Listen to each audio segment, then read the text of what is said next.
Yes, go on.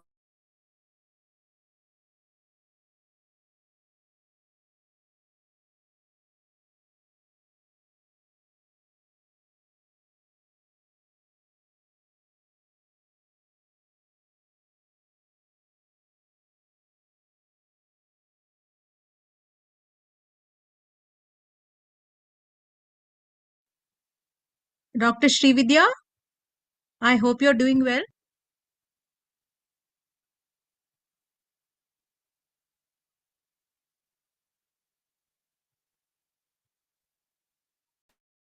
Yes, Vasanti ma'am. Thank you so much. Yeah, I heard you're not well. You Um, can call me Reena. You can call me Reena. okay. Uh, I'm now also it's from the hospital, but still.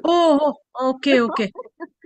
That's So very, I was desperately looking for help and support actually this week. don't worry. We are all there with you. And it's, you're inspiring, really. I didn't know. I got to know a little late, and that you're not keeping well. I hope you get well soon. I'm Yes. there. Don't worry. I can do whatever I can best to help you out. Thank you. Thank you. Thank you so much.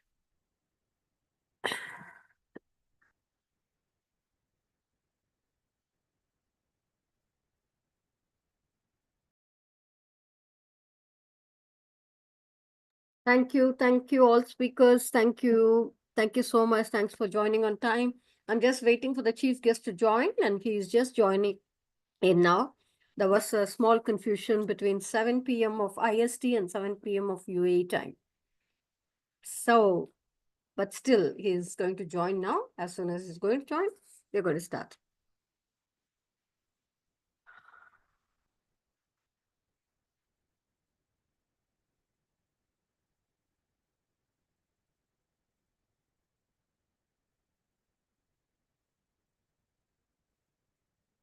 Professor, thank you so much.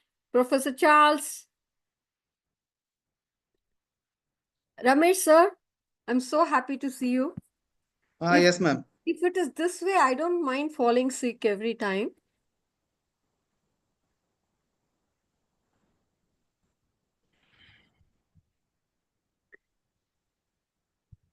Okay.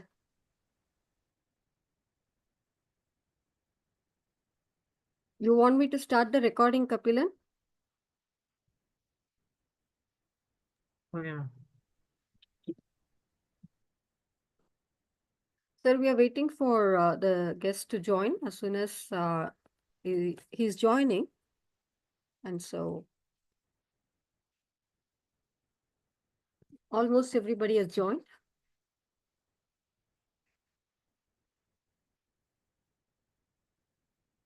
Everyone is here.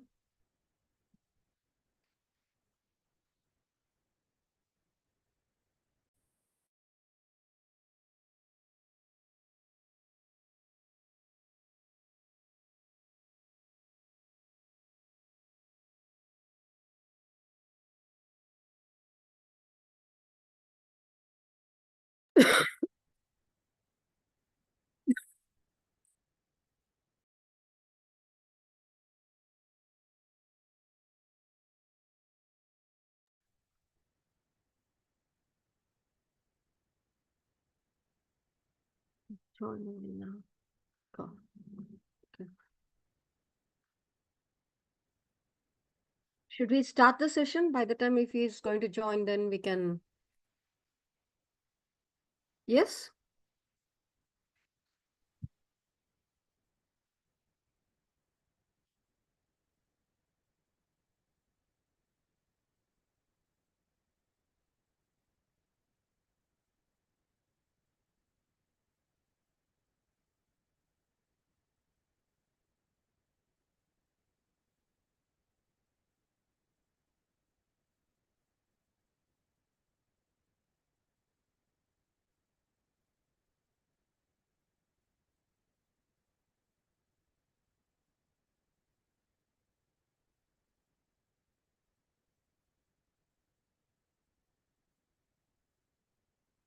Ramesh, sir? Should we start the session, sir? Yes, ma'am. The guest is joining. Okay. So, should we do the introduction part of it then? Yes.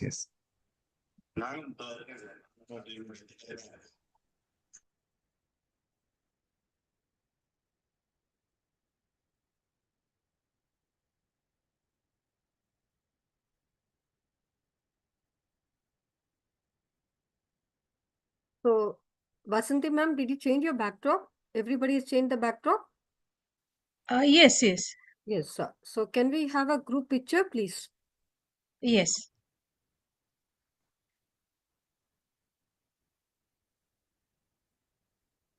Yes. Professor Charles, Advin, Kapilan, please. Yes, ma'am. Niranjan. Yes, ma'am. So, who is taking the picture? No, Kabilan, ma'am. Kapilan, yeah. But on one condition, everyone has to smile, including Mridula.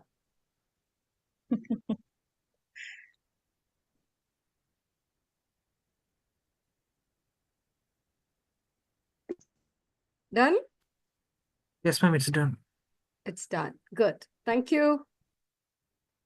Thank you so much. So,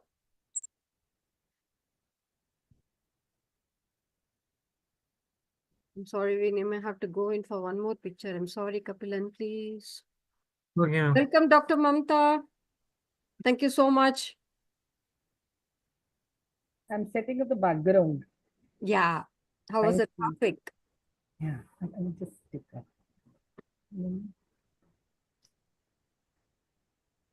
Yes, the guest has joined.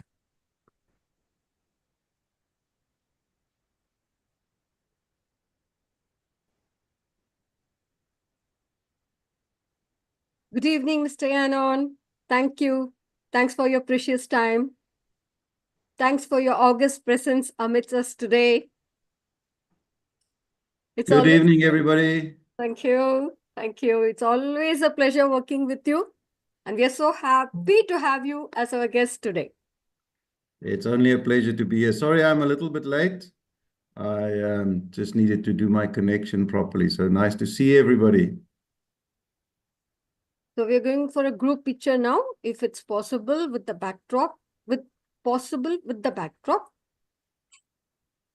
The backdrop is there in the chat box. Let me Also, see if I can get it. yeah.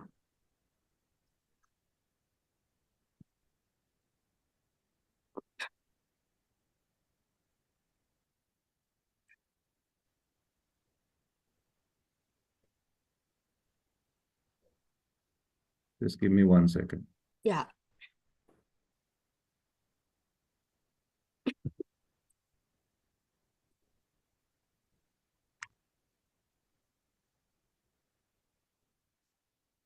Ma'am, you have to share it once again. I have to share it one more time. Yes, ma'am, please. I'll do that.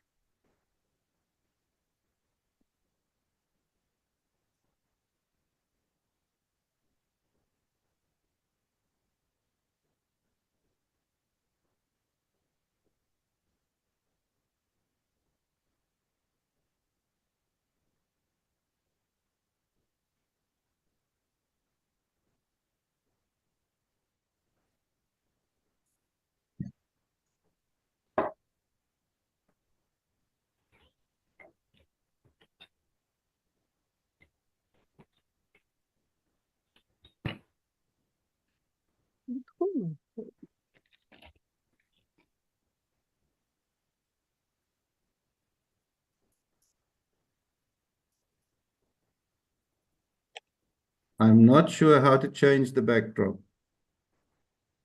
That's if you click on your box, there are 3 dots on the right hand side. And if you click those dots, background,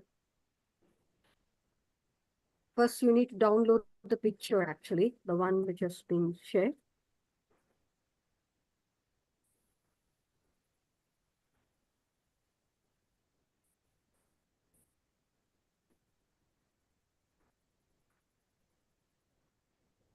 Please share anyone. Yeah, that's right.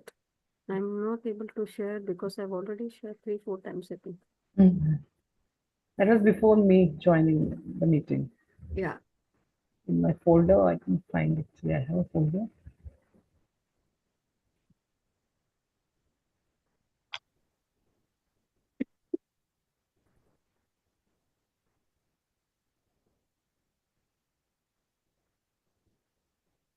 Yes.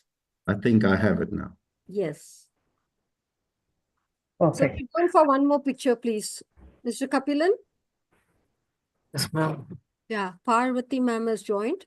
Welcome, Parvati ma'am. Dr. Parvati, welcome. Yes, Thank you so ma'am. much. Thank you. Pratiksha, please open your camera if you can. Ranjan, you too, please. We'll go for a quick picture and then we'll start the session, please. Everybody say cheese. Everyone has to smile. Dr. Elena. Done now. Done. Thank you. Thank you so much. Well, good evening, everybody.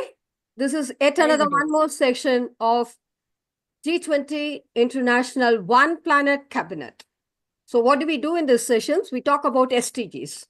As we all know, SDGs are a collection of ambitious interrelated targets that aim to tackle some of the world's most pressing challenges, including poverty, inequality, climatic change, and environmental degradation. These are designed to be universal, meaning that they apply to all countries and all people, regardless of their level of development.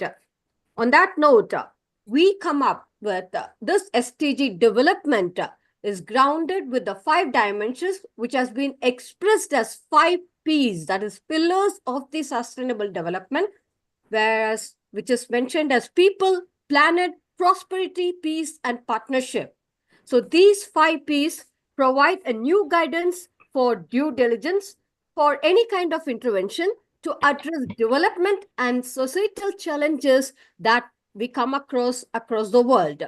So on that note, Educate Global has come up with this idea of G20 International One Planet Cabinet, where we have kept these 3 Ps, that is people, planet, and prosperity, as our vision and mission to achieve the SDGs.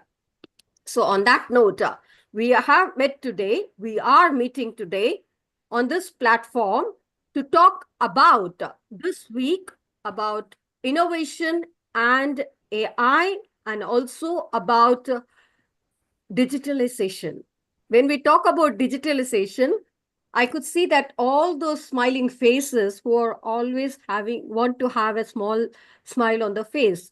Why? Because we know that our mobile is so dear to us, without which nothing moves. So our presidency today is going to initiate, innovate, incorporate, integrate growth through skilled workforce towards a sustainable future. I mean it once again. We may be having a very good phone, but we should know how to use it, how to make use of it. That's what the skilled workforce is all about, and sustainable future is all about.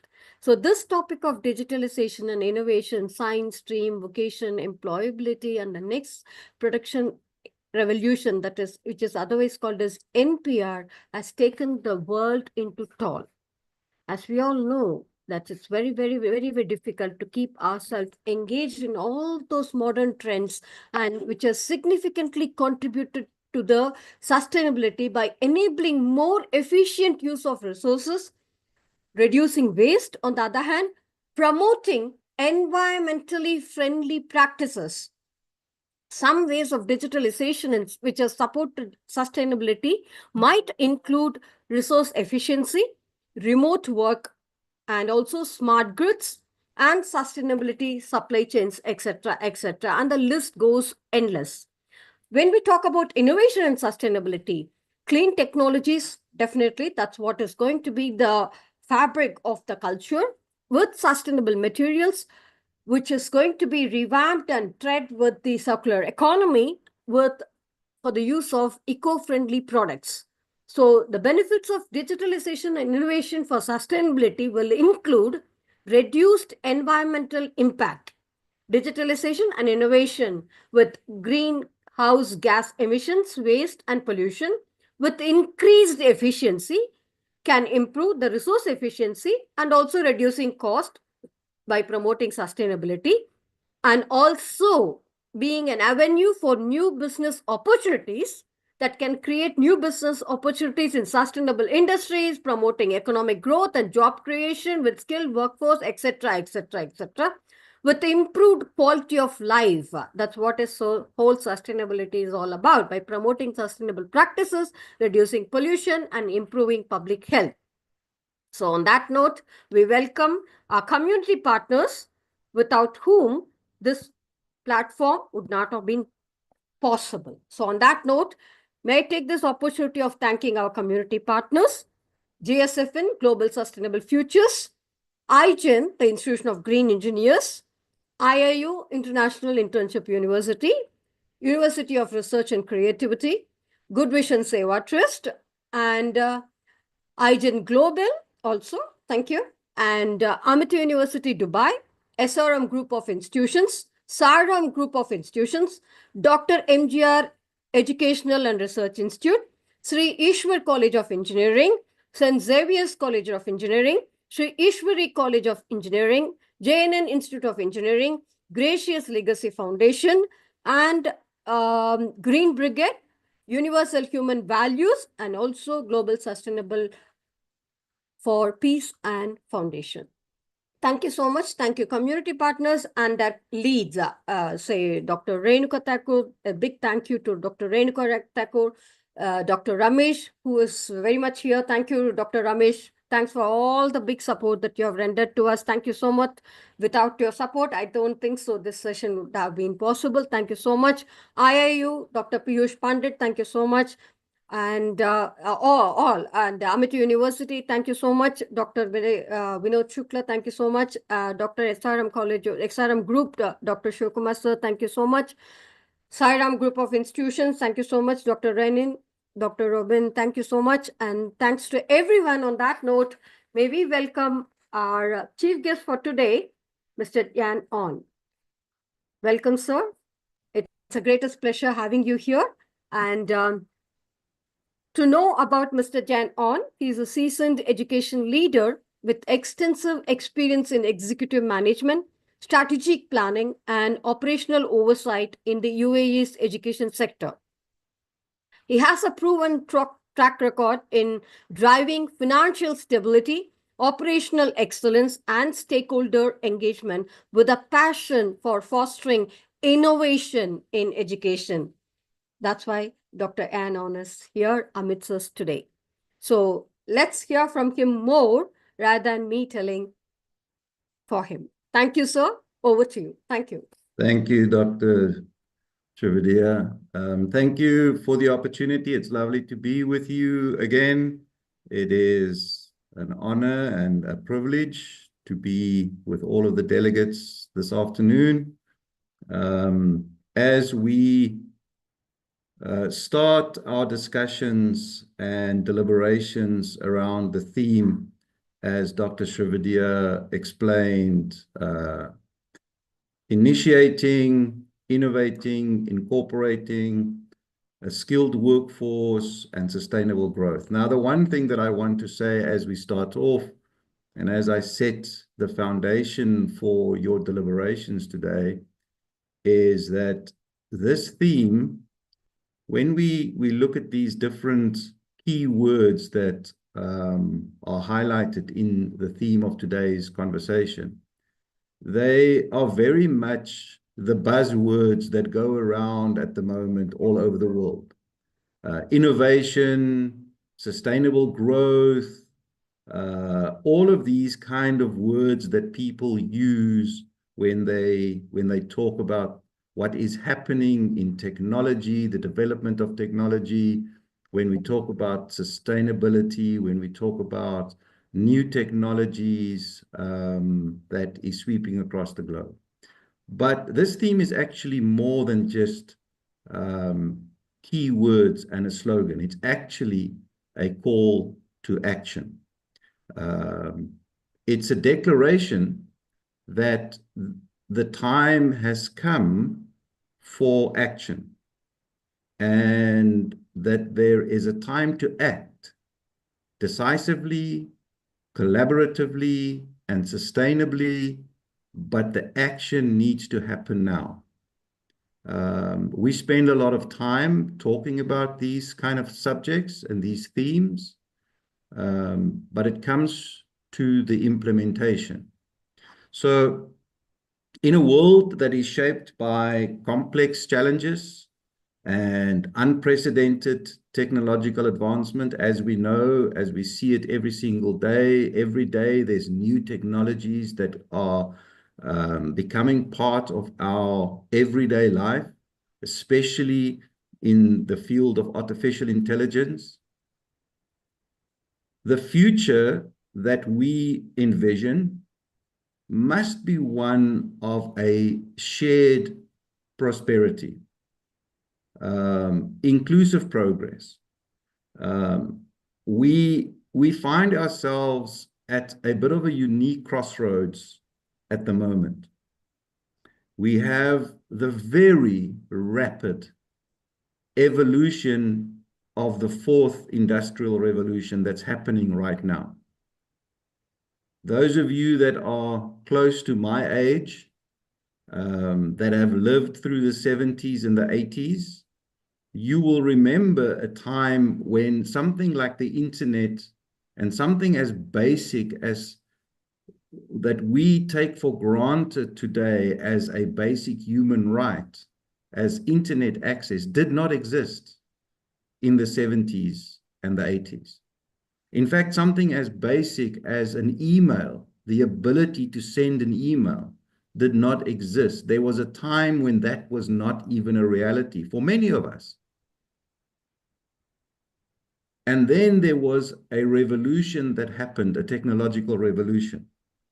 And now today, all of these technologies are commonplace. What we are seeing that is happening with the development of artificial intelligence in the world today is the second time in our lifetime that something as impactful as when the internet was invented is happening again. The development of AI is something that is going to touch every single aspect of every human being's life on earth very, very soon, if it's not doing so already. And the only reason why people might feel that AI is not impacting their lives is because they just don't know. They're just not aware of it. But in some form, it is already affecting you.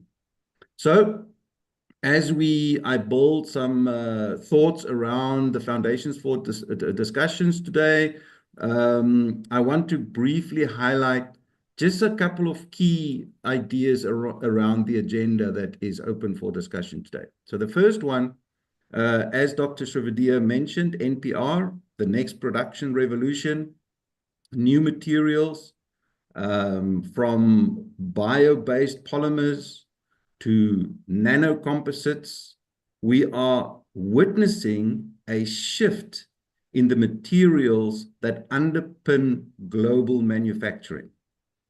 So the whole manufacturing industry is being affected by the development of new nano-focused materials, lighter, stronger, smarter, greener materials that can significantly reduce environmental impact, that can reduce and reshape the global supply chain problems that we have, and unlock new economic opportunities.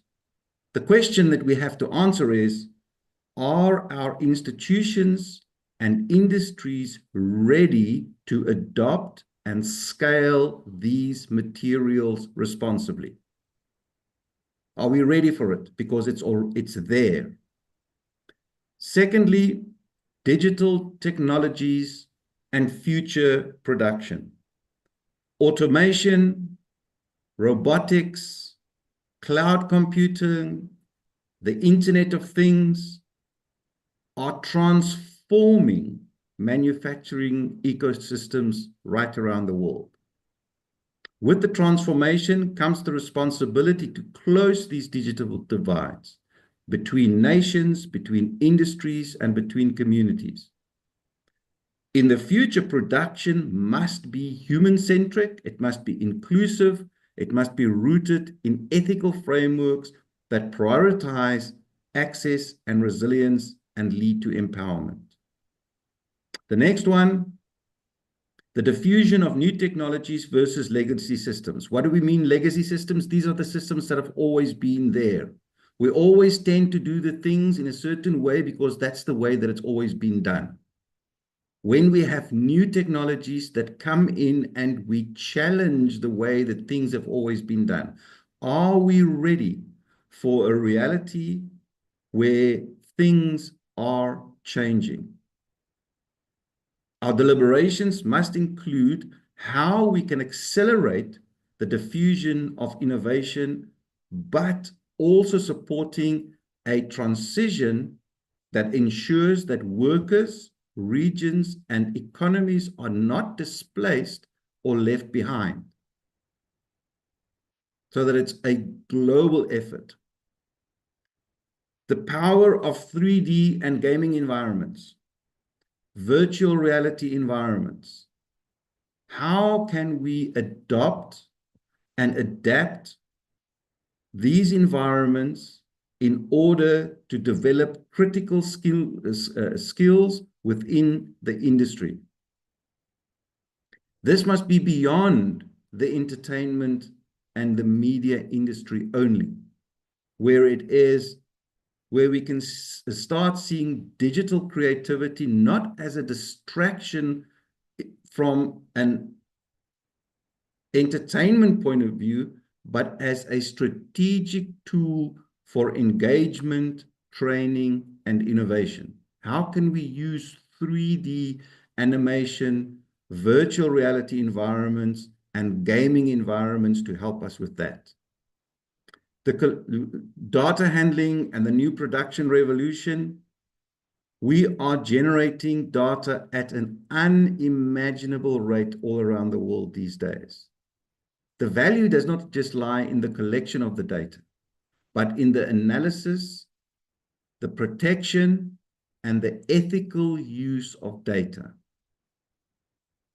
Every single one of us who has a device where you are running some kind of an app on your device is sharing data with the world.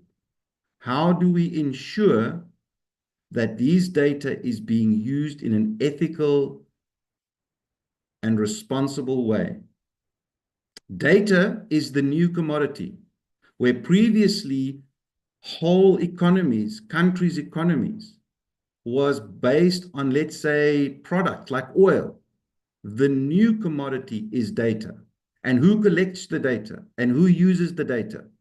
Where previously the power was sitting with big nations that had the power around energy and oil. In the future, the power lies around which nations controls the world's data the best and who collects that data. Bioproduction and industrial biotechnology. Nature solves problems naturally. How can we learn from the way that nature solves problems and integrate that into technology that helps us to solve the problems of today?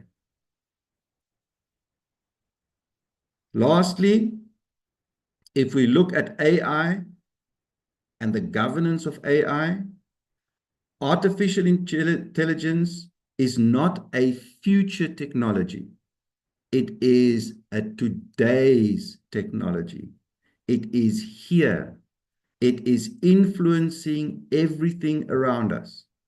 Health systems, security, justice, business, but without governance, without oversight. The risk that we run to have an AI-driven system where all of us become slaves to the data that we share with that AI model, is the risk. We must work collectively to develop agile, transparent, and globally coordinated AI frameworks. Ones that center around human dignity, fairness, and sustainability. And then, of course, all of the above points that we have mentioned is there to converge in the need for strategic, future-proof frameworks for education and workforce development. Skills that will support the development of environmental sustainability, but must be embedded across all sectors. So as you start on your deliberations this afternoon, let us do so with a sense of shared responsibility, with bold optimism, but let us challenge the paradigms that are currently in place and talk about creating solutions that are innovative, inclusive, and resilient.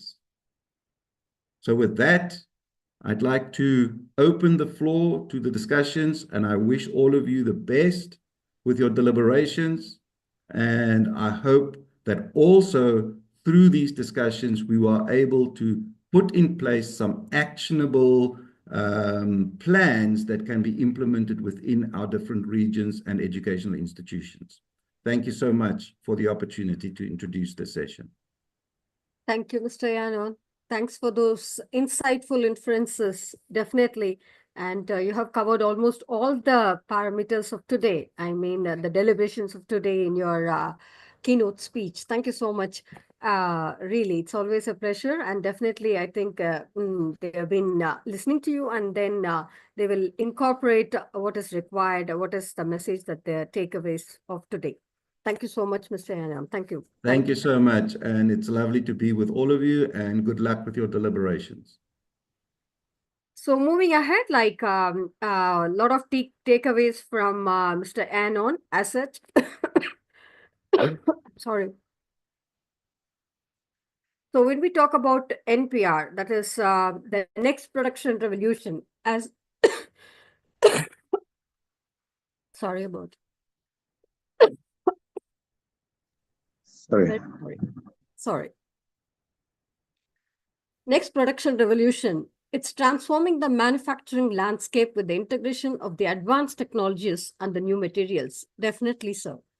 And this kind of revolution includes new materials, as he was mentioning, the development of the innovative materials. Take some rest, drink some water. I'll just take over from Dr. Srividya. Yes, sir, you spoke so well. You spoke about, you really highlighted on the need, how AI, though it is today's technology, but proper governance has to be put in place. You very rightly mentioned, and also, there are certain things that, we take for granted. So you set the foundation for today's talk in a very nice and, a thought-provoking way. This is what I felt, and I'm sure everyone else would have felt the same.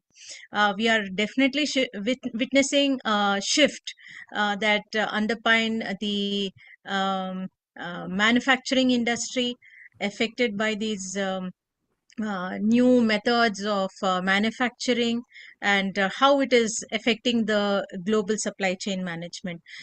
So I thank you so much, sir. I think we can, Dr. Srividya, we can go to the second. Thank you so much, ma'am. Thanks Welcome. for that promptness. Thank you, Mr. Anon. Thank you. Thanks for your precious time and your invaluable words that you have shared with us on this platform. Thank you. So taking from Mr. Anon, it's like the NPR production that includes the new materials, the development of the innovative materials that has been mentioned as cutting edge applications, whether in terms of 3D printing or advanced robotics. Which one So when we are dealing with these things, there is a kind of addictive technology allowing for the rapid prototyping and small batch production and complex designing, name it anything, that it comes under this major area of 3D printing, which is followed by the advanced robotics that Sir had mentioned, which has enhanced our efficiency, precision, and flexibility in the manufacturing processes with the help of digital technologies, with the Internet of Things, that is IoT, artificial intelligence, data analytics, driving smart manufacturing industry 4.0, etc., etc.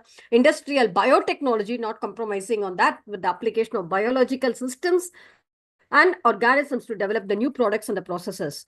So these technologies are converging to reshape the manufacturing and enabling with the increased efficiency, streamlined process, and reducing waste, with a proper customization that includes the production of the tailored products, specific market products, and the communities, with the innovation, with the development of the new products and services and the business models, thereby relating to the sustainability with the reduced environmental impact through optimized resource usage.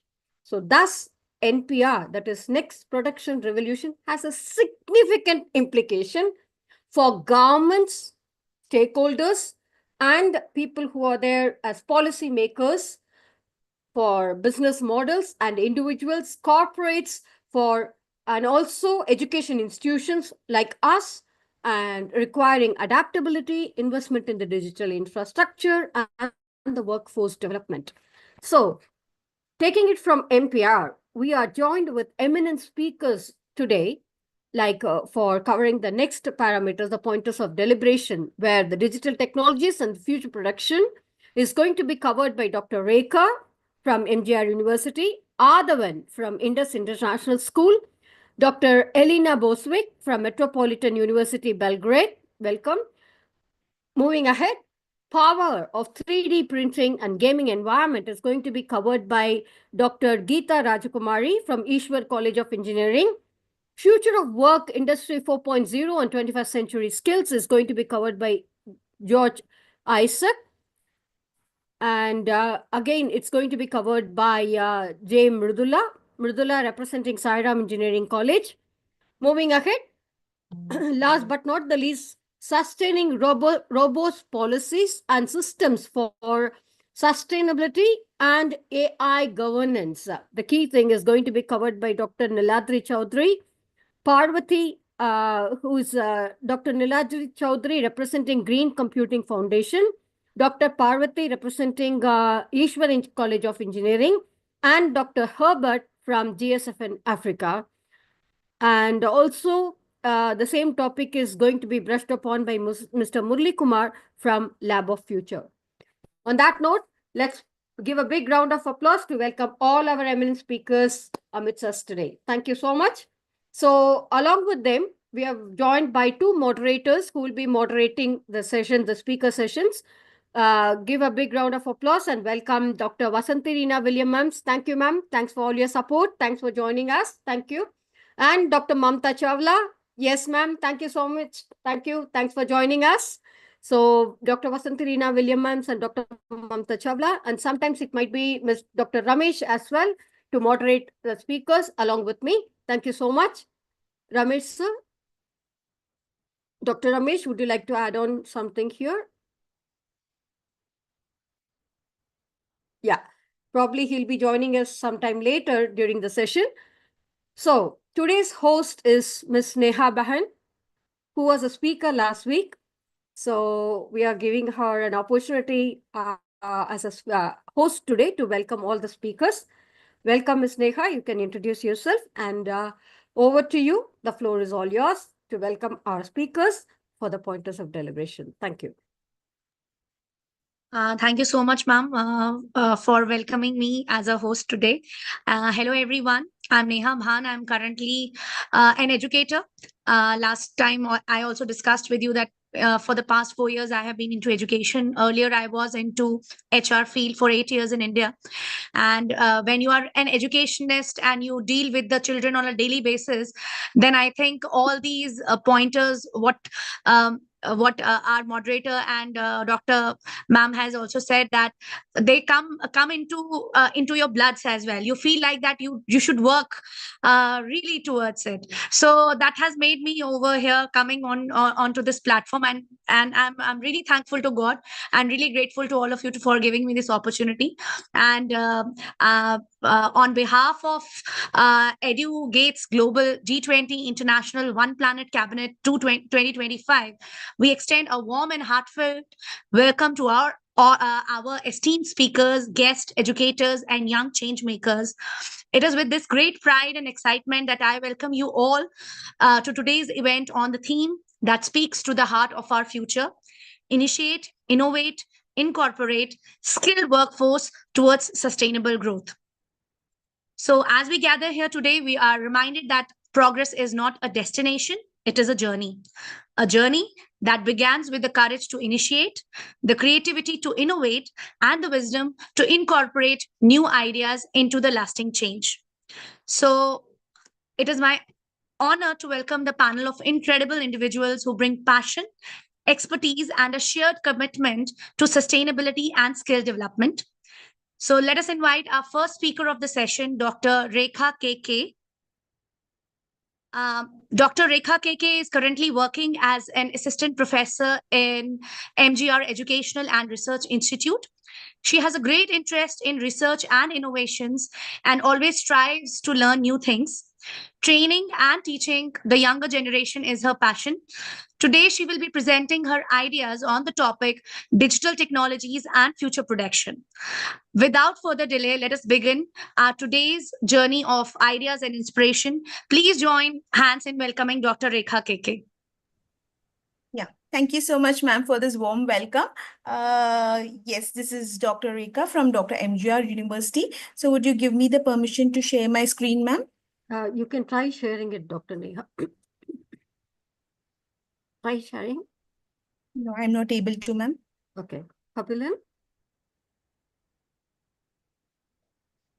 enable sharing Well, for everyone, please. Kapilan.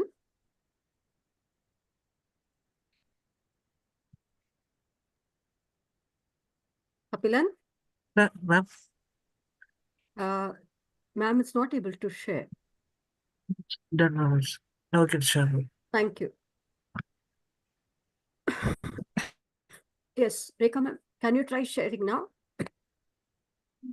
no, the hosts have disabled screen sharing. That's the message which I'm receiving, ma'am.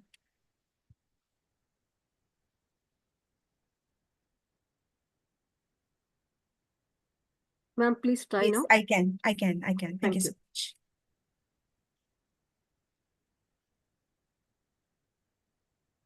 Is my screen Please- visible? It's loading and your video is visible. It's, yeah, I think you can start your presentation. All right. So today's topic, which I'm going to speak about, is Industry 4.0 and 21st century skills.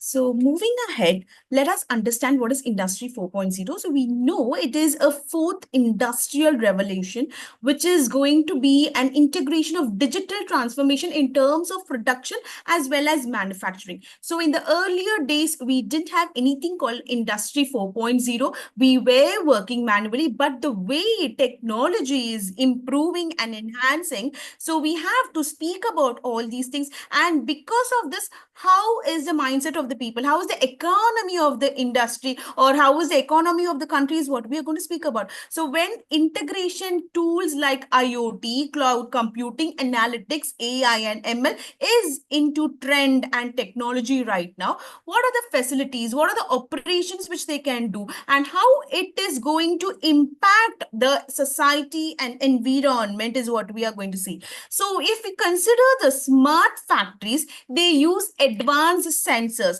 So if I speak about Siemens Electronics, which is in Germany, they produce one product per second.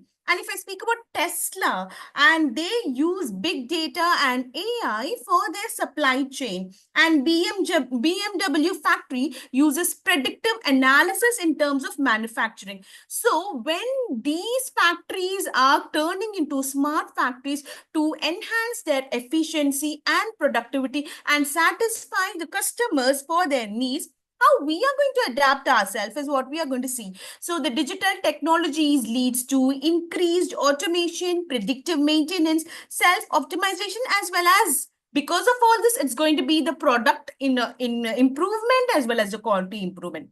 So why is the future of work a critical topic right now, and why we have to speak about all this is majorly about the rapid evolving technologies. So it impacts the society's economy and culture, AI, ML, quantum computing. So all these are some of the key technologies which I can speak, which is revolving the rapid evolution in terms of the society.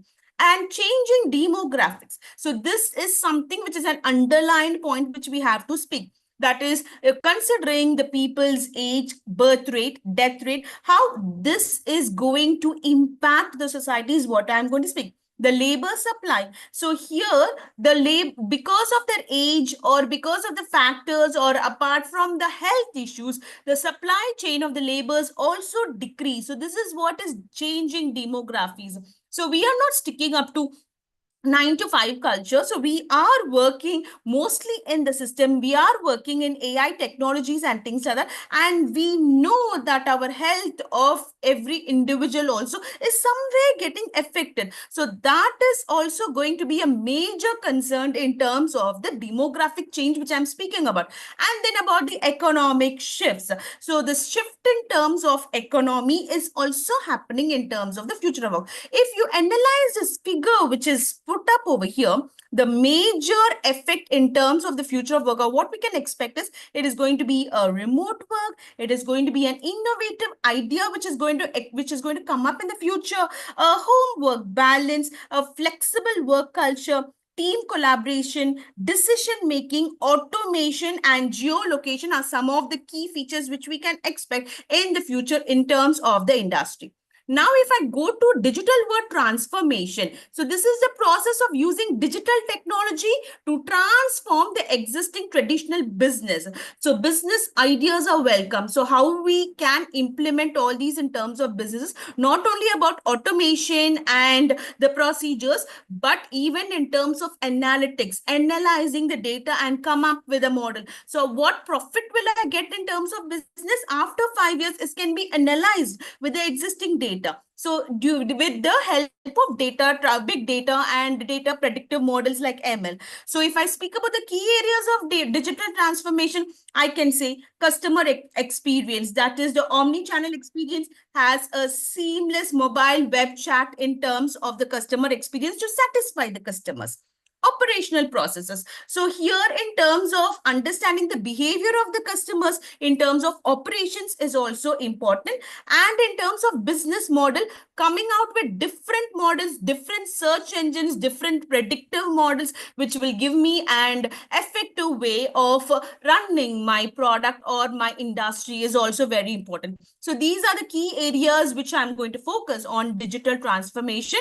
And the right technology, why we are shifting is, if I go ahead with the right technology, it can improve my business and how customers can engage with it. So this is the important note of digital transformation. So what technology we pick up in terms of business is going to not only improve the product, but also the quality.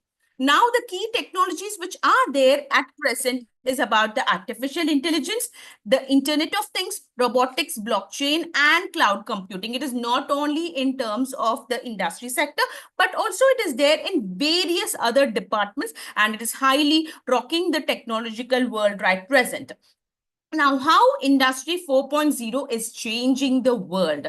So if I have to speak about the changes, the automation of repetitive tasks. So if I have to automate things, something which has been repeated again and again, if I have to automate it, so this will reduce my time and manpower and also give me an efficient process. Rise of smart factories and digital twins. So if something is going to do a clone of my job, yes, it's going to be appreciated in terms of industry level. Then remote works and gigs, human machine collaboration. So that we have seen already right now. The machine and human collaboratively work on many aspects in terms of the robotics, which is doing surgery in healthcare. So all these are also into picture in terms of Industry 4.0 and work. Demand for continuous upskilling. So we have to upskill ourselves continuously in terms of the technology increasement. So I cannot stick saying that this is the technology I have worked and this is what I am into. I have to upgrade myself, upskill myself in terms of technology. So impacts on the job roles. So how it is going to impact the job roles is disappearance of the traditional roles. So that is going to happen. And I think that is already there. When there is a disappearance of the traditional role, obviously there are opportunities for the new roles for the upcoming generation. That is also there, which has been highlighted. And emergence of hybrid jobs. So I can sit at home and I can work for anybody around the world, which has given me a great technological upgradation, not only for me, for many people, especially during the Corona period. That whole set of students were able to complete their 2 years course is only because of the technology which we are seeing right now. Otherwise, the 2 years, if you would have just dreamt that the technology was not there, there's nothing like virtual assistants or virtual classroom over there, the 2 years for the whole batch of students would have been a waste. So this is something which I have to speak about in terms of technology. And new opportunities are there in terms of cyber security, AI ethics, data science. So as in when the technology is increasing, there are advantages also, there are disadvantages also. So lifelong learning process becomes very much essential. So these are the impacts of job roles. But if you see the figure over here, this shows the challenges in terms of Industry 4.0, that is the data security. As I said, even when the technology is increasing, there are advantages also, but at the same time, the data security becomes a primary concern for cloud-based technologies. Human resources, the resources of human for that particular technology have reduced. Team support. So team support is highly crucial when moving towards a new technology, because all the people in that team should know about the technology and leveraging the data. So these are some of the challenges which we would be facing in the next job roles which we are going to see. And the 21st century skills, the key categories will be learning and innovation skills, so which is being implanted right now in many of the education sectors. Digital literacy skills, so even a layman should know about the digitalization and about the technology. Life and careers skills. If I speak about the core within that, adaptability and resilience, the problem solving with technology. So whether it is a business sector or an industry sector, why, what, how, and all these things have to be analyzed very carefully in terms of problem solving. Digital literacy and data collaboration. So yes, initially data was just a data for records, but here nowadays it's not just a data for records. We are doing lots and lots with data, coming out with multiple prediction models, right? So emotional intelligence and collaboration. Yes, in terms of not only data, we can analyze. If I take up an industry, the customers analyzation, what the customers think, what the customers feel in terms of that particular product can be analyzed efficiently, and I can work on it in terms of business innovation, creativity and innovation, and entrepreneurial thinking. So apart from that, you have critical thinking, citizenship, growth mindset, communication, creativity, and collaboration as a part of 21st century skills. Now, role of education and training. How we are going to train the upcoming generations in terms of this digital technology. So redesigning the curriculum. So their curriculum has to be redesigned, looking forward for future oriental skills. Emphasis on STEM. So when I say STEMs, it is going to be developing technical skills for the student, and also STEAM, that is a frameworking of the STEMs. Then micro credentials and online learning platforms. So online learning platforms are high trend now, and everybody and even a student can learn sitting in their house in any technology or any aspect. Partnership between academia and industry. Yes, there are internship programs which is there within the education systems, and there are industry groups coming into schools and colleges and collaborating with them in terms of various programs. So here the 4 C's of education which we have to think on 21st century is the collaboration, communication, the critical thinking, and creativity. So these are the 4 C's which we are going to impact in terms of the student's profile. And the future adaptation, what we have to adapt in terms of the industry 4.0 for the future is remote and hybrid models, virtual and augmented reality for training, AI-driven productivity tools, diversity, equality, and inclusion initiatives, employees' well-being, and mental health focus. So all these things is what we are going to adapt over here in terms of the future workplace. And adaptive as an individual and an organization, embrace change and cultivate a growth mindset, invest in employee training and skill mapping, foster innovation and friendly cultures aligned with global digital transformation. So keeping this in picture, we can see Amazon has implemented the robotics delivery for their labors, and we can see Siemens have already implemented their AI-driven factory over here to deliver their products in a very quality and efficient way. And apart from that, Google has given multiple various aspects for their employees, that is 20% of their time to improve their personal projects, provide opportunities for learning, face-to-face interaction and communication, learn from their failures. So all these are some of the schemes which Google has brought in. Apart from that, even the government suppose certain schemes like Samrat Udyog and RAM. Samrat is nothing but the Smart Advanced Manufacturing and Rapid Transformation Hub, which focuses on the government of India focuses on the enhancement of competitiveness in Indian capital goods sector, and it has 5 centers which having a unique identity for spreading measures of the Samrat Udyog over here. And apart from that, we have RAMP also, that is raising and accelerating MSME performance. So to enhance the skills of MSME and for new entrepreneurship and business in students and various other factors also. And the main objective of MSME is accelerating centers, effectiveness of the existing MSME, strengthening of the financial market as well. So if I have to look upon the road ahead, which is there for Industry 4.0, is rise of the Web 3.0 and metaverse and workspaces, where possibility of collaboration, communication, and employee engagement will be there, and sustainable innovation and green jobs. So jobs related to environment protection and low carbon economy transitions should be there, ethical implications and digital responsibilities. So when I'm going to see something digitally, when I'm going to work digitally, there are some ethics and duties which we have to follow in terms of an individual as well as an organization. And agility is the key when we adapt the change, learn from the new situation, and embrace the challenges. So this is a short description. Thank you so much for giving me this opportunity.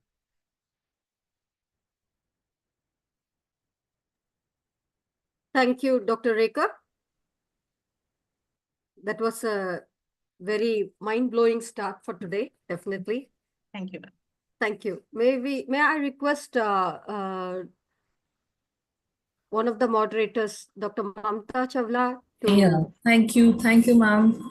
So it's like power pack kind of a presentation where ma'am was on bullet train and she addressed most of the issues, and I'm very excited to really share what she really addressed. She started from the skill set and she really very highlighted what our speaker, the keynote speaker highlighted. Let's work upon the action plan. So that way, Rekha ma'am was very clear how we need to work upon, what are the requirements of skill set, and how as academia and industry needs to work together. She highlighted the road ahead. And that way it was a capsule kind of thing that yes, you need time to grasp it. Really, I really appreciate the effort you have put in to make these slides and make all this in this crisp and very smart. Thank you so much, ma'am, for being here. It was very like nice and intellectually very heavy to really digest, and let's work upon how Thank you. we can contribute as academy. Thank you so much, Rekha ma'am. Over to ma'am, Srividya ma'am. Yeah, Miss Neha. Ma'am. Thank you so much, ma'am, for your amazing insights you shared us today on the topic. So please raise our hands for welcoming our next speaker of the session, Dr. Jelena Boswalk. I'm so sorry if I could not make the pronunciation correctly by the name. Please excuse me for that. Dr. Jelena has taught by invitation at various higher educational institutions in the region and other countries in the world. Author and co-author of 720 scientific papers published in the reference journals, numerous books and studies. She is the winner of 3 honorary doctorates. Today, her topic of deliberation is digital technologies and future production. We are deeply grateful to you for your presence here today, ma'am, and we look forward to the insights you will share with us. Over to you, ma'am. Thank you. Thank you very much. Good morning, good day, good afternoon, good evening. Respected Dr. Srividya, Sikimar, scientist, university professor, experts, ladies and gentlemen. I have special thanks for invitation, Dr. Srividya Sikimar, to be a guest speaker and extended by my board or regards to the organizer of important topic all team digitalization and innovation. I'm talking today, my topic, digital transformation of higher education. The digital transformation of higher education is a complex process, and through my lecture, I will strive to present a process that is necessary for education in a global world. Innovation in the process of creating and implementing a new idea, it is the process of generating a new idea and turning.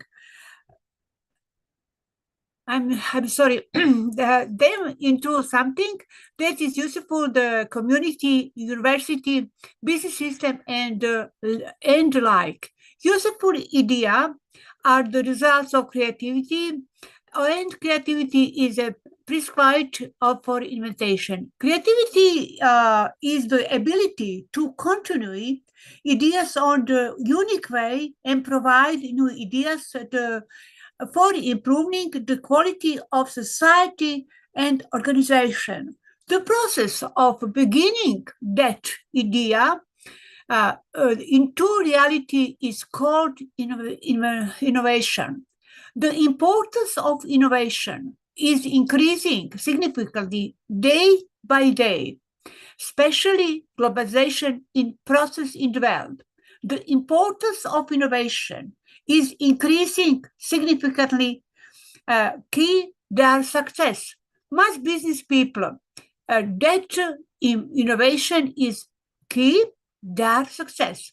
Management expert Peter Drucker said that established organizations that are not ready to innovate in today's world, where innovation is essential and mandatory for survival, will face decline and disappearance. How do we use our brain to create incredible work of art and useful invention? How is that we can be focused on solving a problem for days, months, even years, and then suddenly out of the blue, solution come up to our mind? Where do we get all these brilliant ideas? The spark that push, we use forward. We may not truly understanding the nature of creativity and imagination. We may not have the answer to those questions, but we should definitely try to be as creative as possible, to think in a slightly different way and to try to move behind the IMPRESS framework. In the comprehensive study of digitalization, many different terms are used which are often in changing. These terms include digitalization and digital transformation. In order to have a constant understanding of the use of the term, they must be separate from each other. Digitalization, however, is more difficult to define. Some authors point out that the term has many social dimensions, both operational and economic. On the one hand, digitalization can be defined as the way in which many domains of social life are restricted around digital communication and media infrastructure. On the other hand, digitalization is understood as the process of using digital technologies and information to transform business operation. In addition to digitalization, it also defines the process transforming and digital business. Digital transformation affects institutional change. In the past, last 5 years, the term digitalization has become extremely popular word used out of the technology industry. Furthermore, the term digital information used by various organizations, product advertising sector, conference, and webinar that have taken place in some software development and have advanced in technological development. In the debate or discussion, especially by scientists, experts in various fields, in still ongoing, range from retail to healthcare to education. In the past 3 decades, education has been form-related pedagogical concept, and methods have been subject of development and research and teaching. My university, Belgrade Metropolitan University, Republic of Serbia. Therefore, many HR institutions follow more or less elaborate learning strategy that often involved in the teaching strategy. This may give the impression the digitalization has almost impact for higher education, especially permanent institution. In the future, stated that digital transformation has been greatest impact in the field of university teaching and the student. 3/4 is believe that they are already sufficiently prepared for the digital era and experience in learning. Process digitalization in much university, Europe, Australia, Germany, and England. Students are ready, but teachers lack the competence. The process of the digitalization is not new phenomena in academia. With the advancement of technologically enhance teaching and learning, the development is necessary. Competence is becoming a key issue. These competences are generally referred to as digital competence in the scientific literature. To date, this is often an elusive concept without clear definition of which this competence exactly entire. For the purpose of application, digital competence in importance are often referred to as an emerging concept relating the development of technology as well political goal, especially citizenship in a knowledge society. In process is a long time. What knowledge and skills are required to implement digital transformation at an university? Digital transformation is an important concept for education institutions in the world that improve not only the education system, but also business activity in creating businesses. What is the digital question? Transformation in education. Digital transformation is the use of technology to improve the effectiveness and efficiency of the entire teaching and learning process. Technology has become central to improving and acquiring the student experience, supporting student progress and improving the quality of the teaching process and learning methods.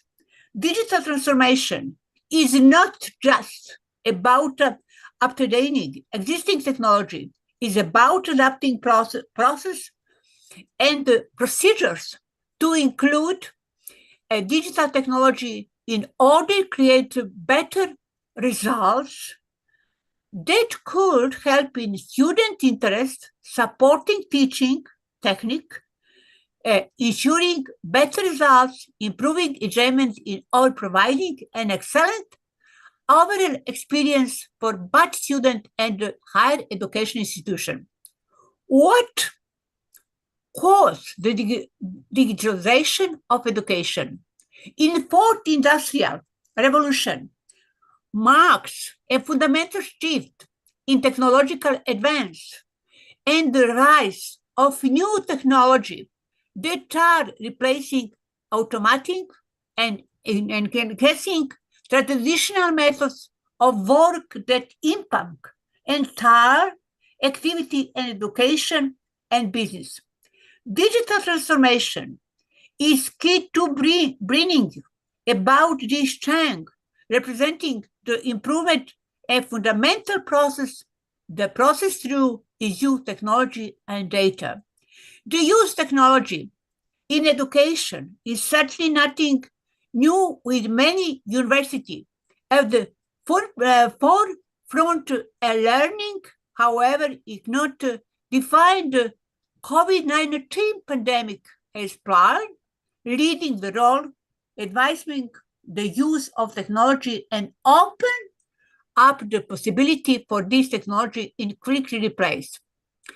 What role does play in digital transformation? The use of technologically create wealth of data that reflect user interactions. This data is an invaluable sources of insight that inform institutions about how students are progressing in their learning, what they are doing, and what needs to happen. Education data used in this way is often referred to learning analytics, analyzing student engagement. They help institutions better understanding students. How technology is shaping the future for education. We are already university professors, scientists, seeking new technology being used in educational environment, such as a virtual video assisted learning. We are and are robotic, chatbot, web tool, and blockchain for data security and certification. The adoption of new technology will continue to impact the way education is associated to use and experience, making it easier for anyone learning from anywhere, the great advantage at this completing is digital transformation university is a complex material. How much question? How can technology benefits and development university stream use university around the world? What digital transformation university is very expensive, a long period. What are service higher education guideline for implementing our strategy that enable digital transformation higher education? Very interesting transformation, stabilization process in university.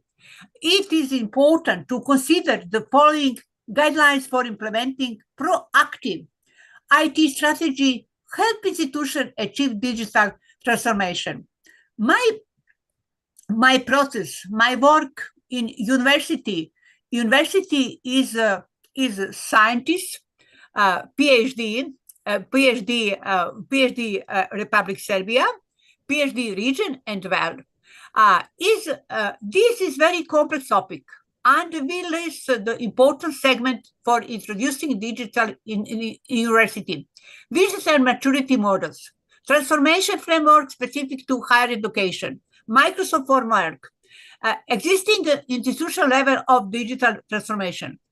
Upcoming barrier to introduction of digital transformation in higher education institution, strategic barrier to introduction digital transformation in higher education, organizational constant in university, technological constraint introduction, digital transformation, culture, construct implementing digital transformation, implying business computer productive paradox, ET planning and strategy alignment, eradication of business system, results obtained analysis do not only the education sector lagging behind other is very interesting the academy.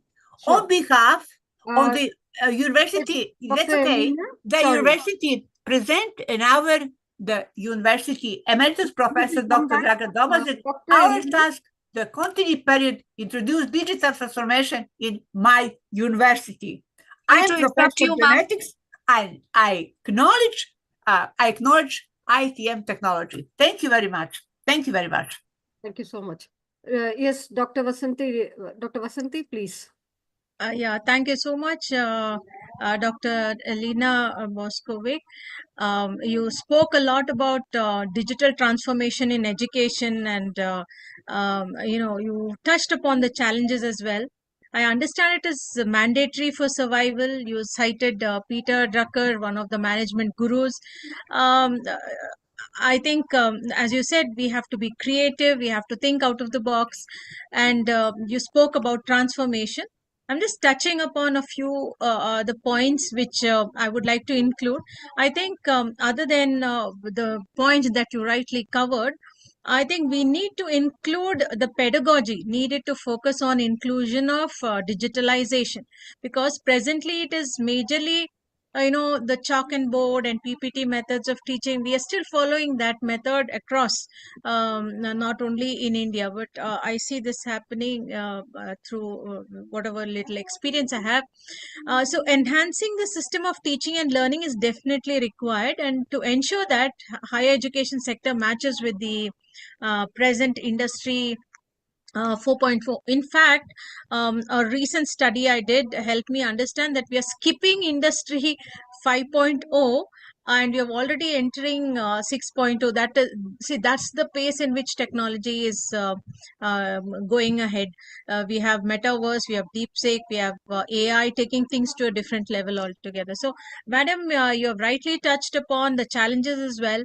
And as an academician, I think we all need to put our hands together, our hearts together to give in our contribution towards the same. Thank you so much. Thank you very much. I work with the professor Belgrade Metropolitan University with new technology, pedagogical method, competence professor university, philosophy methods, logic method, andragogy, etc. Definitely, doctor, like we will come back during the jam session because, in our process, the jam session is always there for chit chats and we can have a lot of Yes. interactions. Let people register their deliberations first because there are a lot of speakers who are waiting for the chance to register the Yes. deliberation. Please. Yes. Thank you very much. Thank you very much. Yes, Ms. Neha. Yeah, thank you so much. Thank you. Thank you so much, Professor Jarina, for the wonderful insights you have shared with us. The next speaker whom I'm talking about is from the student community, as we are involving all the people from all over the fields. So please join hands in welcoming Advan Karthike Selvan, and he's associated with IISB. Today, his point of deliberation will be digital technologies and future production. Over to you, sir.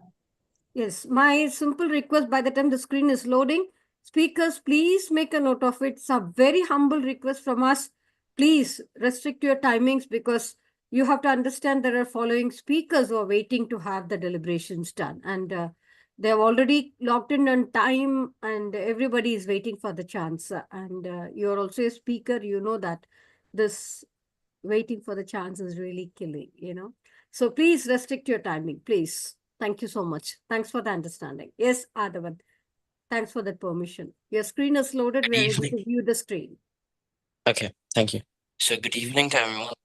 I would like to thank Srividya for giving me this opportunity again here. So today I'll be talking about digital technologies and future production. Your voice is not at So, all clear. You may have to start right from the beginning. okay, can you hear me now? This is better. Okay. Yeah, so good evening to everyone. And today I'll be talking about digital technologies and future productions. So, today I'll be like overviewing about the digital technologies and production. So, first of all, we'll get to the historical context of digital technologies in production. Manufacturing was a highly dependent on human labor and basic mechanical tools. Processes were time consuming and error prone and often lacked consistencies. Think of manual assembly lines where productivity and quality depended entirely on speed and accuracy of workers.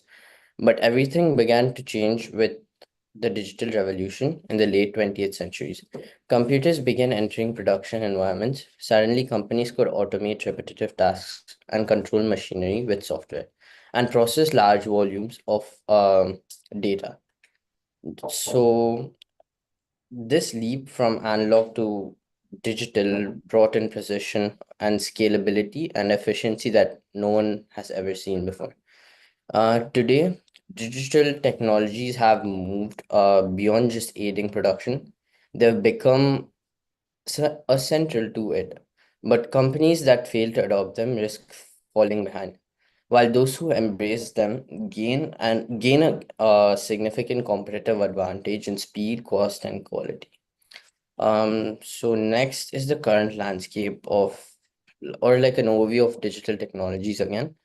So IoT, also known as Internet of Things, this refers to physical devices like machines, sensors, and tools that are connected to the internet. These devices can automate, collect, and exchange data in real time. For example, machines equipped with IoT sensors can alert operators before it breaks down, enabling predictive maintenance and minimizing downtime. Next up is artificial intelligence. AI, also known as AI. AI helps simulate human thinking in machines. In productions, it can be used for quality control, detecting defects with incredible accuracy, and computer vision, or for optimizing complex supply chains using predictive algorithms. Next up is robotics and automation. Robots today are not just for repetitive work, they're intelligent, adaptable, and used in everything from assembly. To packaging and inventory management, automation reduces human errors and increases productivity, especially in high volume environments. And finally is the big data analytics. Every stage of production generates data from raw materials intake to final product deliveries. Big data tools allow companies to analyze massive amount of information to uncover patterns, forecast demand, identify bottlenecks, and continuously improve performance. Together, these technologies can form foundations of what we call now as Industry 4.0. Next up is the benefits of existing digital technologies. So, what makes these technologies so impactful? So, increased efficiency. First of all, automation helps speed up processes by eliminating manual steps and reducing cycle times, ensuring tasks are performed with accuracy. For instance, smart machines can self-adjust in real time to correct errors mid-production. Cost savings. While the initial investment in technology can be high, the long-term savings are substantial. Companies save on labor costs, reduced waste, minimize rework, and lowers energy consumption, all of which positively affect the bottom line. Enhance quality. With continuous monitoring and AI-powered inspection systems, the quality of production improves dramatically. Defects can be caught early and production standards can be maintained consistently across batches. Flexibility and agility, perhaps one of the most underrated benefits. Digital technologies allow companies to pivot quickly. For example, if market demand shifts suddenly, smart production systems can quickly adapt without needing complete reconfiguration. These benefits not only boost for performance, they make companies more resilient in times of disruption. Uh, but as promising as these technologies are, there are several challenges that companies must overcome. And the first one is integration with legacy systems. Many companies still rely on outdated software or equipment. Integrating new smart technologies into these systems can lead to compatibility issues, delays, inefficiencies, unless handled carefully. Cybersecurities and risks. As more devices get connected, production systems become vulnerable to hacking and cyber attacks. Protecting sensitive operational data and preventing authorized systems. Okay, so next up is the skill gaps. So skill gaps is basically where the workforce needs to evolve alongside technology. Many employees may lack the technical skills required to operate such or maintain these systems. Organizations must invest heavily in training and education on employees and upskilling. High initial costs. So implementing these technologies often involves significant capital expenditure from purchasing advanced machinery to installing new IT infrastructure.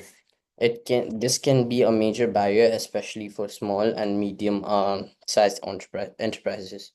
Despite the hurdles, companies that plan well and invest strategically, they often find that long-term benefits for outweigh the initial challenges.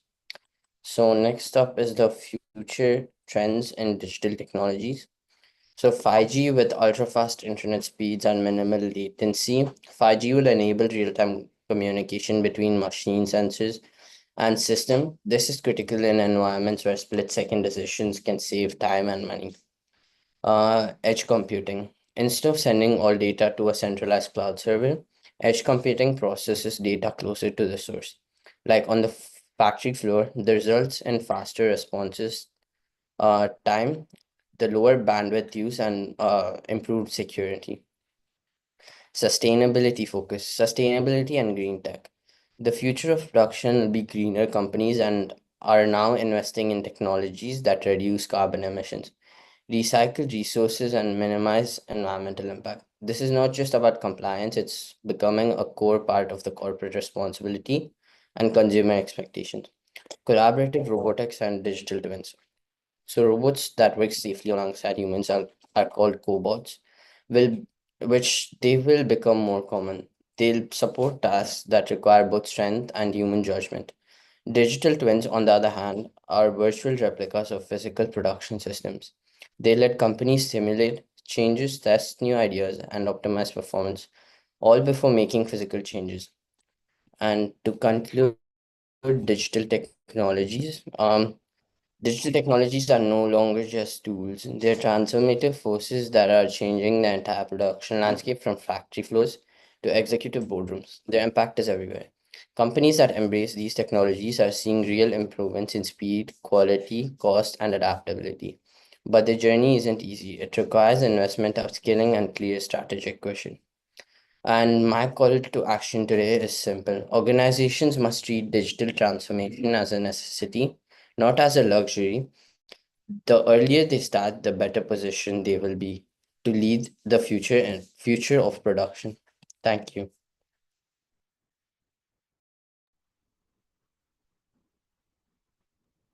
Thank you, Advan. It was very nice to hear you how you took from the evolution, the history, then the current state, and the application side, specifically the benefits and challenge.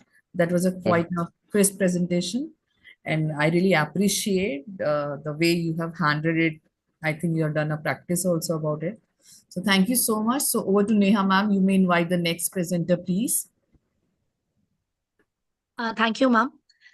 Thank you, Advan, for the presentation, and listening from the student community. It also gives a lot of boost as well. Now, please raise hands to welcome our next speaker of the session, Mr. George Isaac Torres Manrique. He is a legal consultant, lawyer from Catholica St. Maria University, doctorate in law administration from Fundamental Rights, Peru. Author, co-author, director, and co-director of more than 150 books in various legal branches with a focus on fundamental rights and interdisciplinary, published in 18 countries. Today, his topic of deliberation is Future of Work, Industry 4.0 and 21st Century Skills. Over to you, sir. Welcome, Dr. George. You're muted, please. Sorry. Thank you. Okay. Thanks, President Doctor. Very honored and grateful to the G20 International One Planet Cabinet 2025 and the Dr. Silvina Sukumar. In this opportunity, we talk about the future work industry 4.1 21st century skills. The work of the future industry 4.10 and 21st century skills. About this theme, we talk the world or the work is constantly evolving, and the emergence of industry 4.0 has accelerated this process, especially automation, artificial intelligence, big data, and robotics are redefining jobs, demanding new skills and competence for 21 or 21st century professionals. The text will explore the transformation that Industry 4.0 is generate the labor market and the key competence that will be necessary to successfully navigate this new landscape. Then we talk about the transformation of work in the digital age. Industry 4.0 also now has a fourth industrial revolution. Is characterized by the convergence of digital, physical, and biological technologies. The fusion is creating an interconnected ecosystems where machine systems and people interact seamlessly.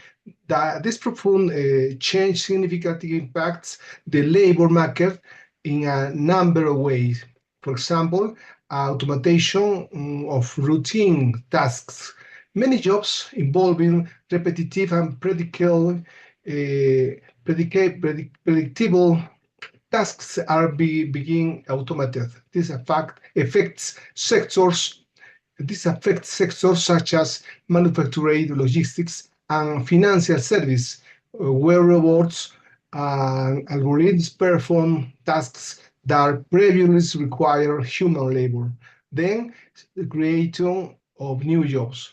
While automation eliminates some jobs. It also creates new roles that require specialized skills in areas such as programming, data analyst, cybersecurity, and artificial intelligence management.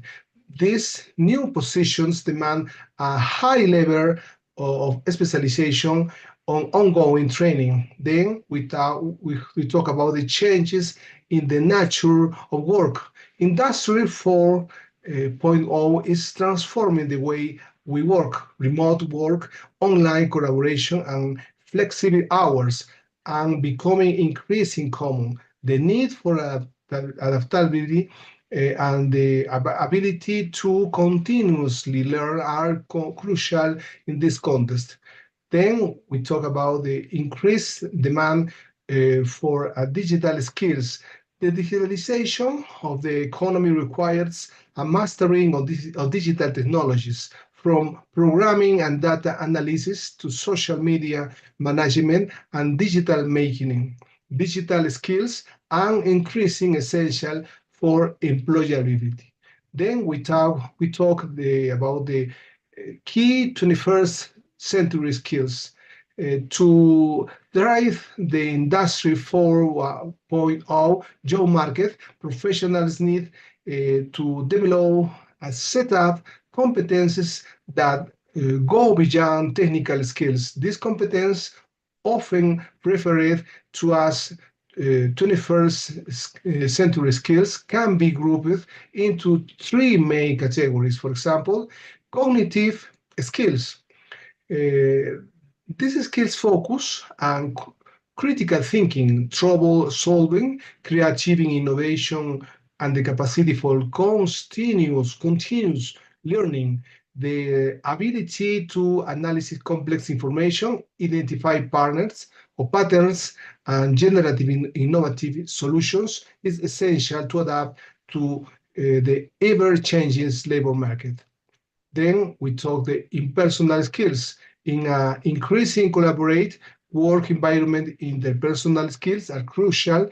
Effective communication, teamwork, empathy, negotiation, and leadership skills are essential to interact productivity with colleagues, customers, and partners. Then we talk about their personal competence. These skills refer to self-management, self-discipline, resilience, adaptability, and ability to manage stress. The ability to work independently, manage time efficiently, and adapt to changing situations are vital and dynamic job market. Then we talk about the preparing for the future of work. It requires a multifaceted strategy involving individuals, educational situation, the educational institutions, and business. Some key actions include, for example, continuing education and training. Continuing education is essential to stay current in an ever-changing labor market. Educational institutions must adapt their programs and incorporate new technologies and 21st century skills. Individuals must be committed to lifelong learning, seeking training and professional development opportunities through their careers. Then we talk about the digital skills development. The acquisition of digital skills is crucial for employment. From programming and data analysis and the use of online collaboration tools, proficiency and digital technologies is essential to compete the job market. Then we have the fostering innovation and entrepreneurship. Industry 4.0 creates opportunities for innovation and entrepreneurship. Supporting startups and create a favorable ecosystem for innovation are crucial to generate new jobs and stimulate economic growth. Then we talk about the adapting labor policies. Labor police must adapt to reflect changes in the labor market. This includes the promotion of flexible work, lifelong learning, and social protection for workers in transition. In conclusion, Industry 4.0 is profoundly or transforming the world of work, creating new challenge and new opportunities. To successfully navigate this new landscape, 21st century professional must develop a set of competence to combine technical, cognitive, interpersonal, and interpersonal skills. Education, lifelong learning, and adaptation labor police are crucial to prepare to workforce to the future of work. The key to success lies in adaptability. Innovation is continuous learning. Thank you very much for your attention.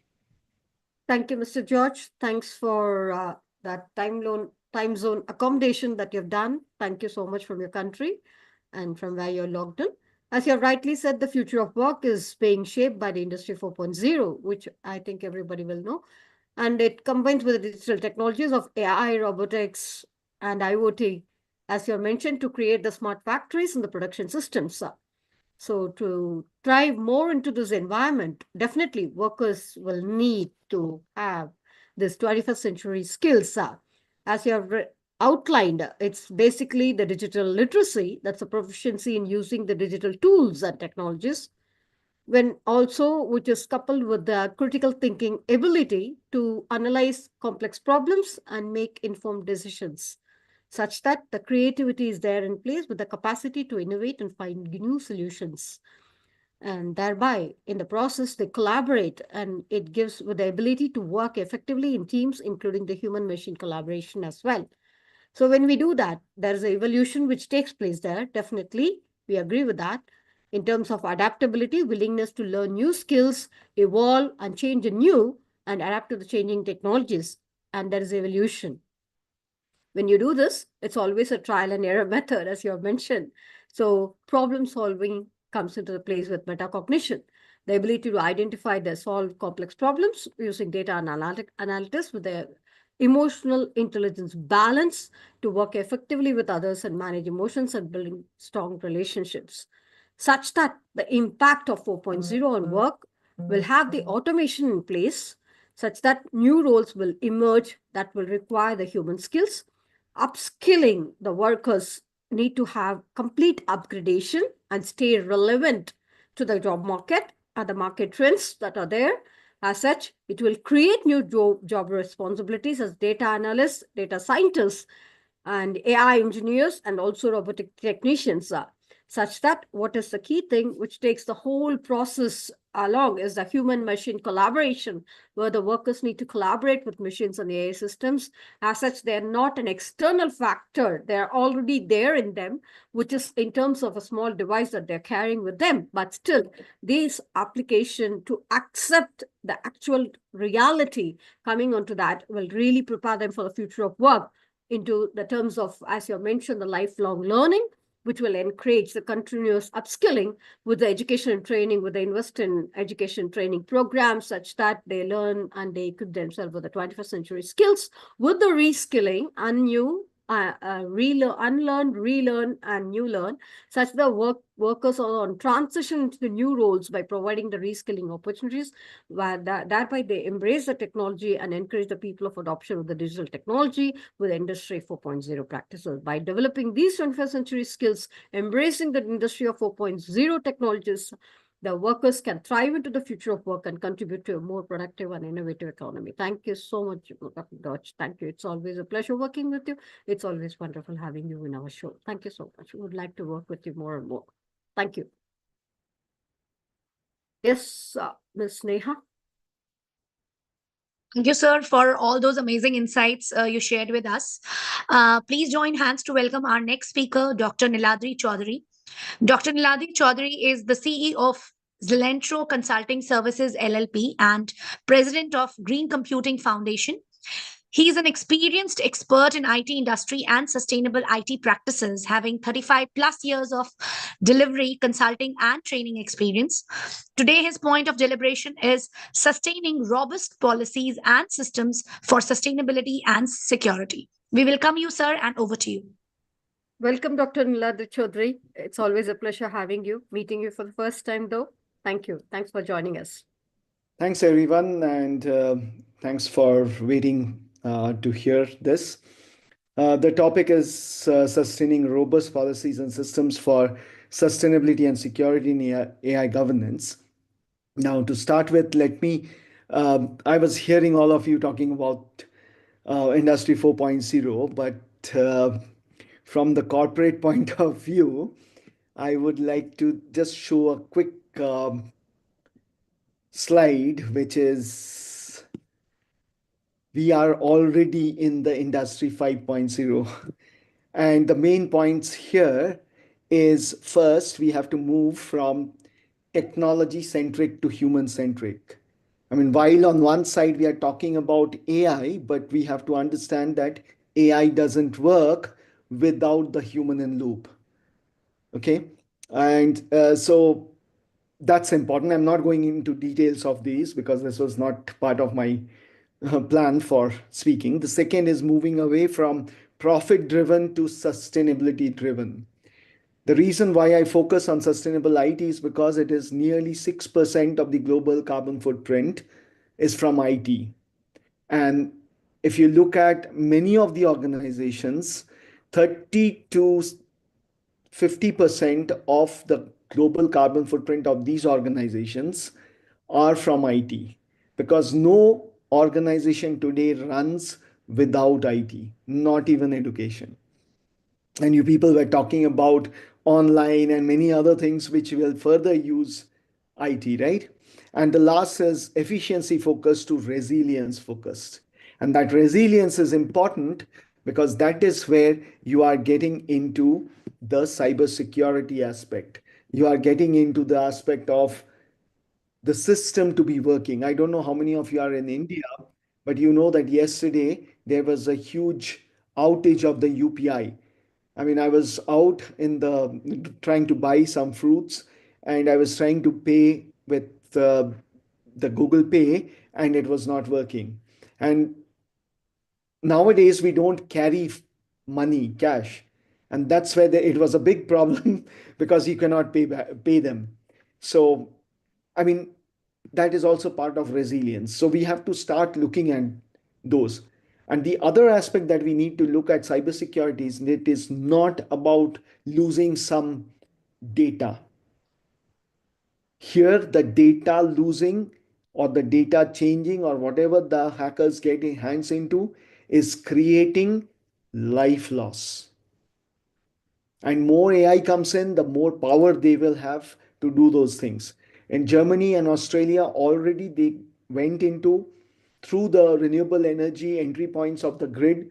They got into it, hacked, they got into the system in the factories.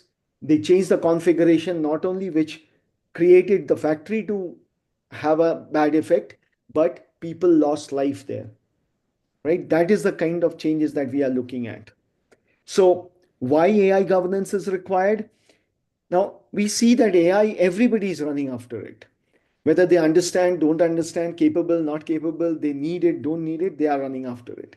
So AI adoption is going to accelerate at an unprecedented rate. And that's the rebound effect that is going to happen. So while we marvel at its potential, we are also often ignore the two critical elements, which is sustainability and cybersecurity.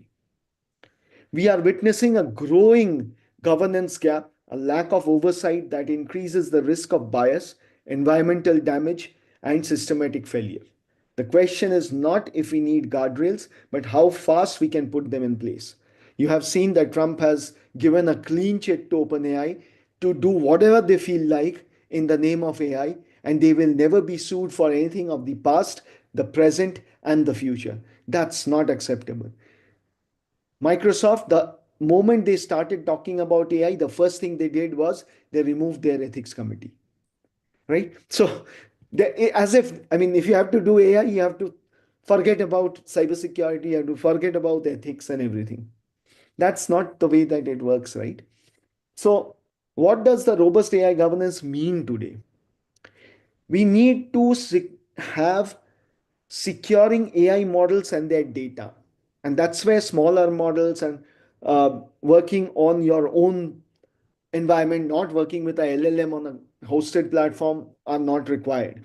Minimizing energy consumption and electronic waste, because more AI means more equipments, more GPUs and TPUs, and after certain period of time, you have to throw them out. That means that much more e-waste.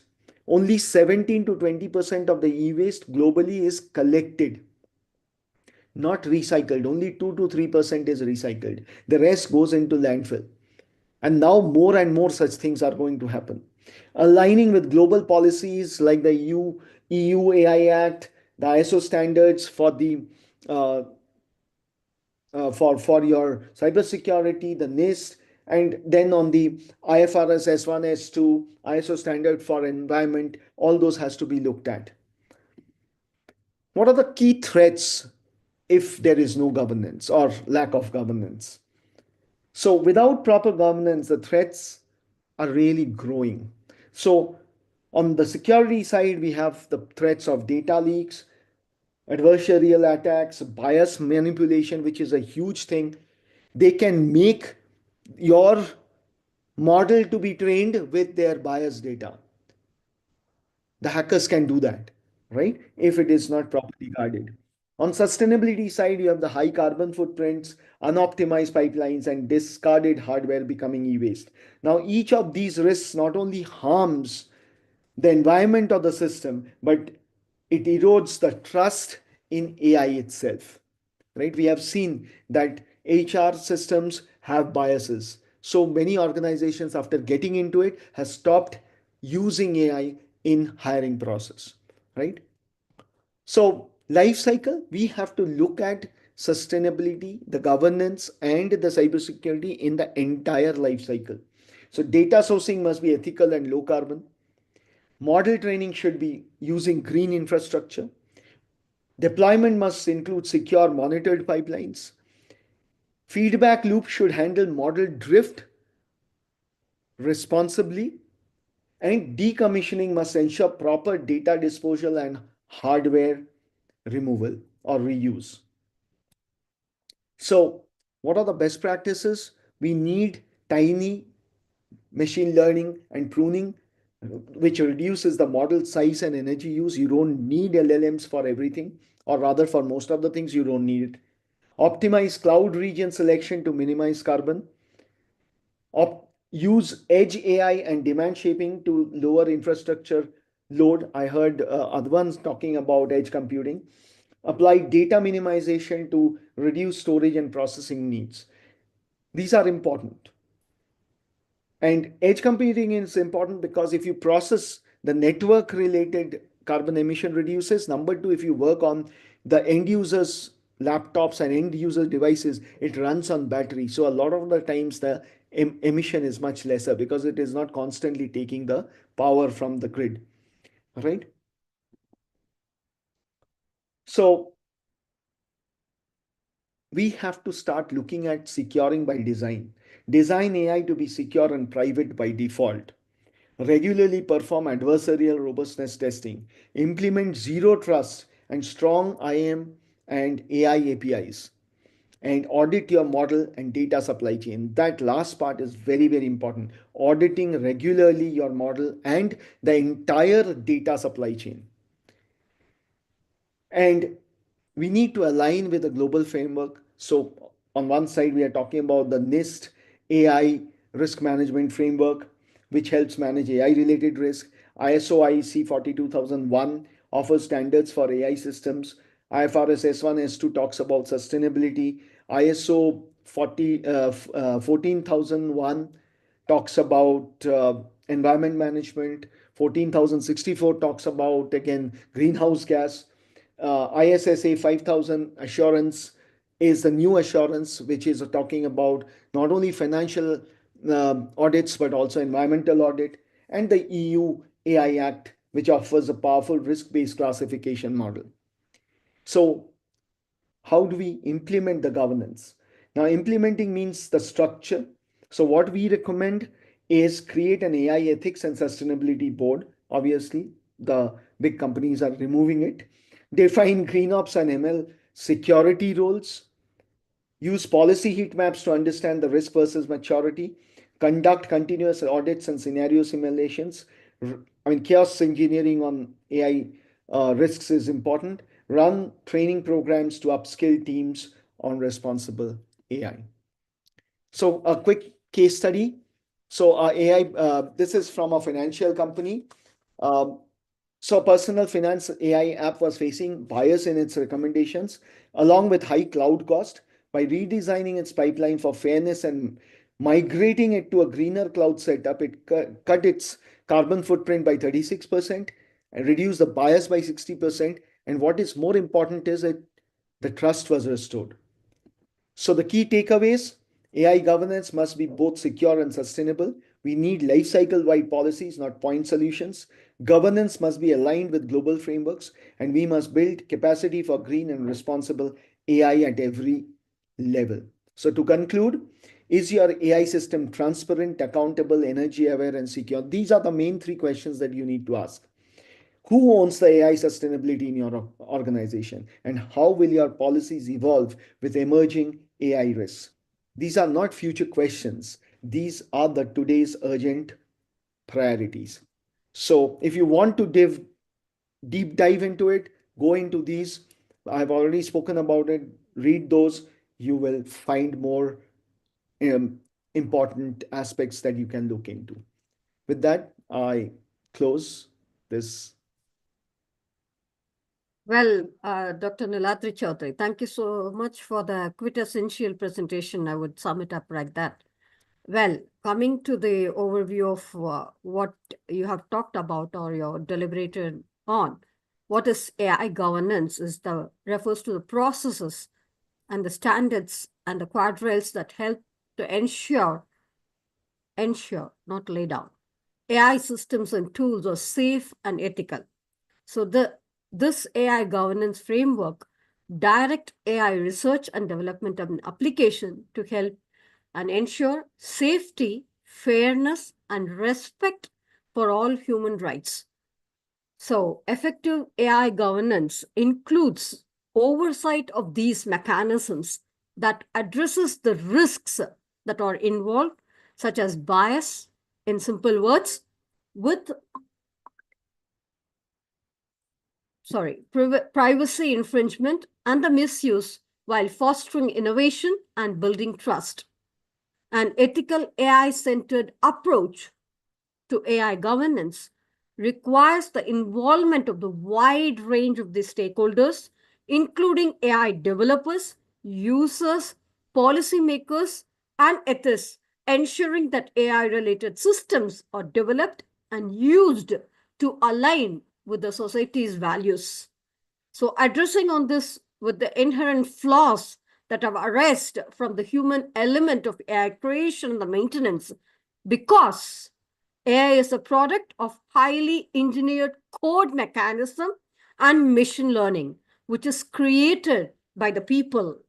Definitely, to err is human, but to forgive is divine.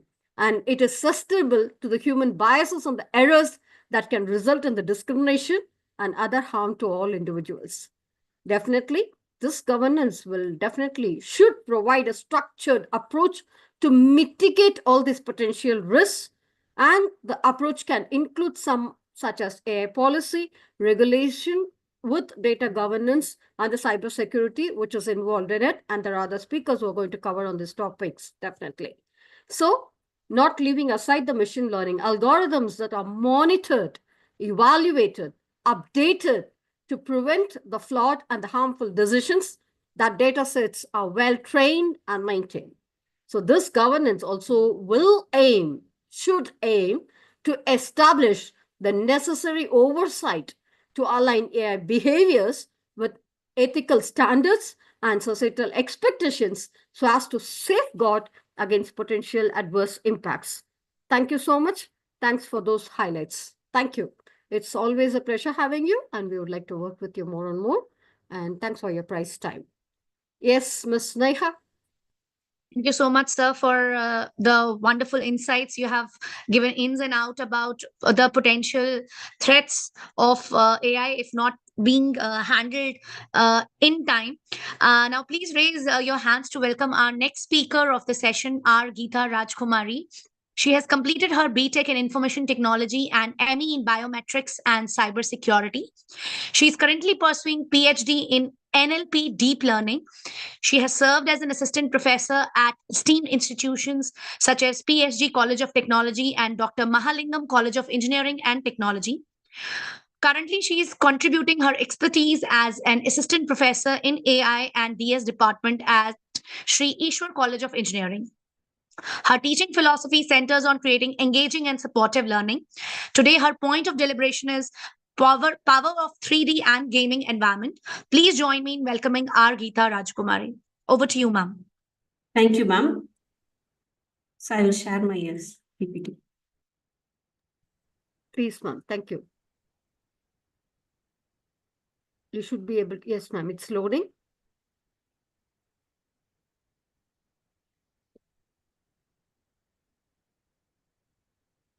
We are able to view the screen, ma'am. You may have to go Yes, on ma'am. to the presentation mode. Right now, what we are viewing is the NPR revolution, the power of 3D and gaming environment. Please go ahead, ma'am. Thank you. Okay, ma'am. It's truly an honor to be part of Educate Global's G20 International One Planet Cabinet 2025 among such respected community partners and distinguished speaker delegates from around the world. So my topic is it is close to the heart of future innovation. So we are entering an era where 3D technologies and immersive gaming environment are no longer limited to only just entertainment. It has been transforming into manufacturing, education, healthcare, design, and even sustainable practices. So these advancements are reshaping industries, accelerating creativity, and paving the way for a smarter, more connected, and more productive world. So the introduction to NPR, that is next production revolution. So here it refers to nothing but integration of digital technologies, manufacturing new materials and intelligent systems into industrial processes. It encompasses the convergence of 3D printings, robotics, artificial intelligence, nanotechnology, biotechnology, big data analytics, and cloud computing. Unlike previous revolution, which just focus only on the mechanizations, mass productions, now we are moving on to the smart and also sustainable productions. So not only limited to manufacturing, but also this revolution has extended its thing in agriculture, healthcare, logistic, energy, and etc. So it more emphasizes on customization, decentralization, efficiency, sustainability, and flexibilities. So, and also this technology has been grown in the combinatorial ways by amplifying the powers of AI, 3D, and IoT print, both three technologies.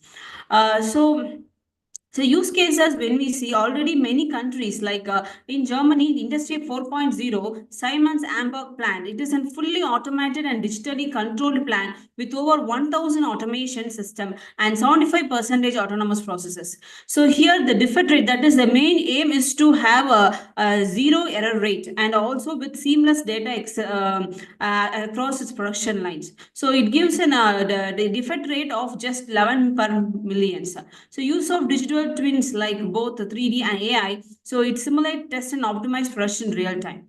And then 3D printing in aerospace. It has been in USA, in GE Aviation, uses metal 3D printing to manufacture fuel nozzles for jet engines. So here, this due to this, they are generating 25% lighter and 5 times more durable product.